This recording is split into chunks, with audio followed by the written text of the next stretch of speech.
ысык ата билим берүү бөлүмү менен жана ошондой эле социалдык защита ошондой ички иштер бөлүмү менен биргеликте Кандык шаарынын мэриясы бүгүндө жөө жүрүш уюштурдук. Күч бирдикте зордук, зомбулукка жол жок.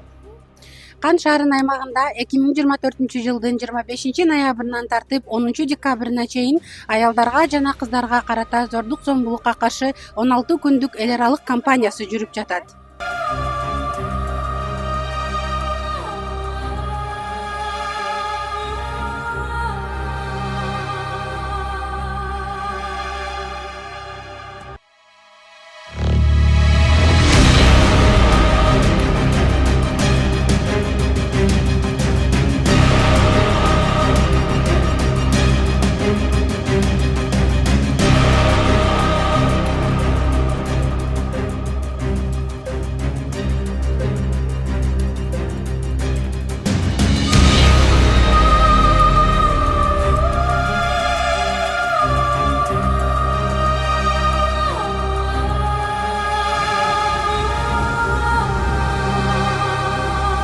Урматтуу Кандык шаарынын тургундары, зордук зомбулукту күбө болуп калсаңыздар, эгер бирөө менен мушташып урушту көрүп калсаңыздар, кайдыгер карабаңыздар, бизге кайрылыңыздар.